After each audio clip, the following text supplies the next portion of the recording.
வணக்கம் ஸ்ரீ காளியம்மன் சொன்னோம். ஸ்ரீ காளியம்மனை விட நான் உங்கள் அன்பு சேடு அன்பு நண்பர் காட்டிக்கிறேன். நம்ம நீங்க பேசக்கூடியது வந்து பாத்தீங்கன்னா ஆடி மாத சிறப்பு பத்தி பேசி வந்துருக்கோம் இல்லைங்களா. இதுல ஆடி அமாவாசை வச்சு பேசி வந்து விட்டுருக்கோம்.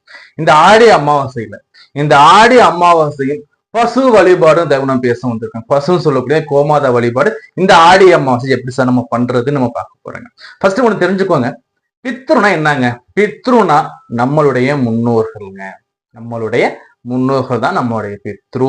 நீங்க முழுசா பாக்குறதுக்கு முன்னாடி நீங்க இப்பதான் ஃபர்ஸ்ட் டைம் நம்மளுடைய சேனலுக்கு வந்து வீடியோ பாக்குறீங்க, இல்ல சப்ஸ்கிரைப் பண்ணாம வீடியோஸ் பார்த்துட்டு இருக்கீங்க, உங்களுடைய விலை மதிப்பு இல்லாத உங்களுடைய பொண்ணான சப்ஸ்கிரைப் பண்ண எனக்கு கிளிக் பண்ணி கொடுங்க.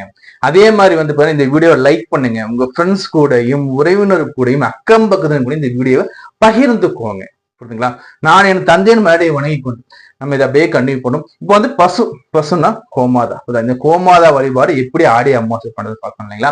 இதுல பித்ரு, இந்த பித்ருக்கும் நம்முடைய முன்னோர்கள் பார்த்தோம். இந்த பித்ருக்கள் ஆடி மாதம் வரக்கூடிய ஆடி அமாவாசை நம்மளை பார்க்க இறங்கி வருவாங்க.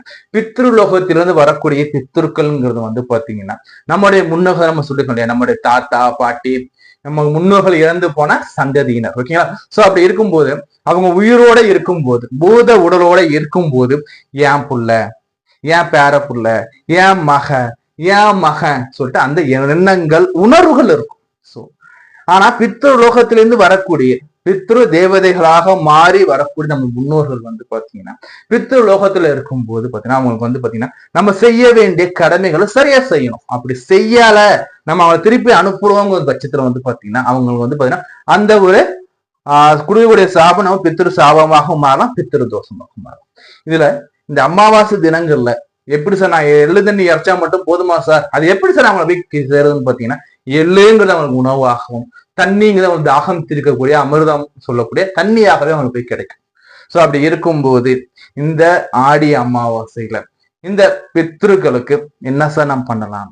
வசதி இருக்கிறவங்க என்ன பண்ணுவாங்கன்னு வந்து பாத்தீங்கன்னா பிண்டம் வச்சு அவங்க வந்து வழிபாடு பண்ணுவாங்க, தர்ப்பணம் கொடுப்பாங்க. வசதி இல்லை சார் எனக்குன்னா ஆற்றங்கரையில போயிட்டு சிம்பிளா பண்ணாங்க சார். அதுக்கும் வசதி இல்லை சார்னா வீட்டுல நம்ம எள்ளு தண்ணி இறைச்சாலும் சார், வீட்டுல எள்ளு தண்ணி நம்ம இறைச்சாவே போதும். இதை வந்து அவங்க வந்து முன்னோர்கள் ஏற்றுக்கொள்ளுவாங்க. மதியம் அவங்களுக்கு சைவ படையில் போட போறோம், ஈவினிங் வழிபாடு பண்ண போறோம். இதுக்கு இடையில என்ன சார் பண்ணணும்னா இந்த பசு வழிபாடு எப்படி சார் பண்றோம்? அதாவதுங்க கோமாதாங்கிறது பாத்தீங்கன்னா பசு. இந்த பசுவோட உடல்ல பாத்தீங்கன்னா 30 கோடி சொல்லக்கூடிய அனைத்து விதமான தேவர்களும் வந்து பாத்தீங்கன்னா அந்த பசுவோட உடல் தானே இருக்காங்க. அவரோட பசுவோட உடல்ல தேவர்கள் இருக்கும்போது பசு வழிபாடுகள் நம்ம சொல்லுவோம், கோமாதா வழிபாடுன்னு நம்ம சொல்லுவோம், அதே மாதிரி கோ வழிபாடு நம்ம சொல்லுவோம். சோ இந்த பசுக்கு வந்து அகத்திக்கீரை, பச்சரிசி, அதே மாதிரி பாத்தீங்கன்னா அச்சு வெல்லம், பச்சரிசி அச்சு வெல்லம், அதே மாதிரி அகத்திக்கீரை நம்ம கொடுக்கும் போது வந்து பாத்தீங்கன்னா நம்ம முன்னோர்களுக்கு செய்ய வேண்டிய அந்த தர்ப்பணம் வந்து முழுமையா பூர்த்தி அடையும் சொல்றாங்க. முழுமையா பூர்த்தி அடையுது எப்போன்னா ஒரு பசுவுக்கு அகத்திக்கீரையும் பச்சரிசியும் அச்சு வெல்லமும் கொடுக்கும்போது முழுமையா பூர்த்தி அடையும் சொல்றாங்க. சார் எங்க வீட்டுல வந்து பசு எல்லாம் இல்ல சார், நான் இப்படி சார் நான் கொடுத்துருந்தேன். பசு ஆலைக்கு சென்று போய் வழிபாடு பண்ணுங்க. அதாவது பாதி பேர் சொல்லுவாங்க கோசாலைன்னு சொல்லுவாங்க, அங்க பசுமாடு நிறைய அங்கே வழிபாடு பண்ணுங்க. கோயில்ல பசுமடம் இருக்கும், அந்த பசுமடத்தை கொண்டு கொடுக்கலாம்.